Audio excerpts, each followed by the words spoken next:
Well, welcome back inside Mission Control, now into the flight control room. We're joined once again by one of the folks, one of the experts in the commercial crew program, Sarah Wechter. She is the partner manager for Excalibur Almaz Incorporated, which is one of the seven partners associated with the commercial crew programs, Space Act agreements, and of course, Sarah, you know we had Ed Mango here, and we just had Brad Jones talking about the overall integration of it. But I wanted to take an opportunity to talk to all seven of the partner managers, and you're based here at the Johnson Space Center. Yes. But start out by telling us a little bit about yourself and how you got involved in NASA and where you're from. All right. I'm originally from a small town in southeast Ohio called Marietta, Ohio. Grew up on a farm. My dad was an engineer, so it helped to encourage me to go down that path. So I went to Miami University in Oxford, Ohio, and I got a bachelor's in manufacturing engineering as well as a bachelor's in engineering management. And then a few years later, I went to the University of Florida and got a master's in industrial engineering management. While I was in college, I had someone from the Johnson Space Center come and give us a talk about how she trained astronauts, and she was from the same university I was going to, and it helped encourage me to think that maybe I could do that. So I started looking into co-ops for NASA, and I ended up getting a co-op at Glenn Research Center in Cleveland, and I worked there throughout college and then after college as well. And then I transferred to Kennedy Space Center in Florida, where I worked on every major part of the space shuttle, from the SRBs to the external tank to the orbiter. And then a year and a half ago, I transferred here to Johnson Space Center in the commercial crew program. Great. So now you started with NASA then when at the Kennedy Space Center? At Kennedy, I started in 2006, but I started working for NASA in 2002. Okay, that's so you co-opt Yes. during that time frame. Mhm. So you've been here in Houston now for about a year and a half, Yes. and it was specifically to join the commercial crew program. Yes.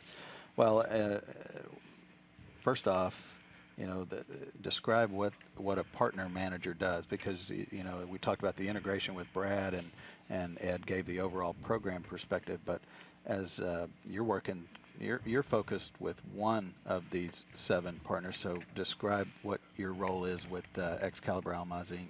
All right. As the partner manager, it's my job to do the day-to-day integration with my specific partner. So I'm in regular communication with Excalibur Almaz, as well as I help to. Supposed to be the expert within the program on their designs. So I do daily insight or communication with also my team. And we mentioned earlier the PIT teams, which is our partner Right. integration teams, or their PIT crew, as we like to call them. And so I lead a team, a PIT crew, to help support Excalibur Almaz Incorporated in their development. And so it's a mutual benefit where we can help them further their development as well as we learn about their design, and they teach us a little bit something different than what we've done before. Right, and of course you talked about the integration part with the company, but so how have y'all been received? Were you working with them working with you?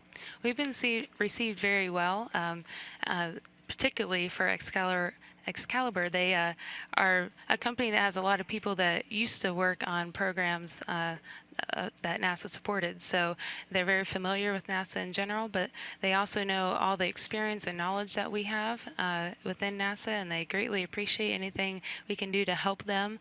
And so this agreement's worked out best for both of us. We can both learn and at the same time. So the Space Act agreements, the way it's laid out is, of course, EAI, it's an unfunded Space Act agreement, but they still have milestones, just like all the other six partners, right? So can you talk about what kind of milestones they have, what they've met, and what's kind of in store for them or down the road here? So that's a good point. We have our seven partners, and some of them are funded and some are unfunded through their Space Act agreements. So the difference between funded and unfunded is the Space Act agreements are set up as a series of milestones that we've agreed to up front. And so if it's funded, when they accomplish that milestone, they get funding associated with that. Right. But for an unfunded agreement, there's no funding coming from NASA. So what it ends up being is it's, again, a mutual agreement agreement between the two, but it's also a mutual benefit. So we both can provide knowledge and experience and kind of learn and grow together. And so at the end of our agreement, we're both further than where we started.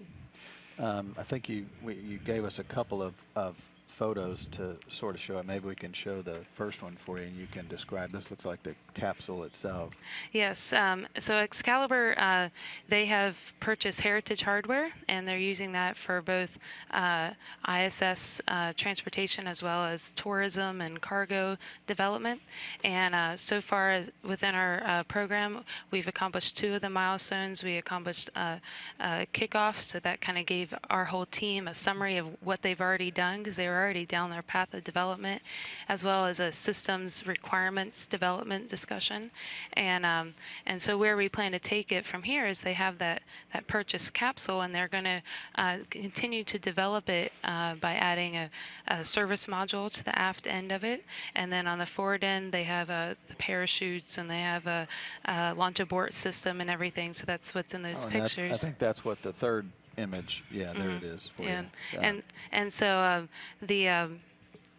we're working with Excalibur on their future milestones, which is a test status review as well as the design status review. So we'll be working on tracking their testing as they accomplish as well as their design. And then also they have a milestone to work on their launch vehicle compatibility. So looking at the rocket that's going to get them to space and which rocket would work best for their capsule. And you mentioned Excalibur has a number of people that obviously work, with the shuttle program or other programs on the NASA side. So, I asked Brad this, but I assume that they have the same type of excitement, working on this project as anyone else would. Oh yes, we definitely share the same passion for human spaceflight, and it was very exciting. This is a new program for NASA, but many of these companies have been working on their development for several years. So to join them in their design and development has been exciting on both sides, and also it's kind of exciting to learn something new and how they can do it a little bit different. So I'll wrap up with one question. It may be easy, maybe not, but how do you describe your job to family and friends that may not really fully understand what we're headed to now that the space shuttle's retired, that we're looking toward a new transport system for crews to and from low Earth orbit and the International Space Station?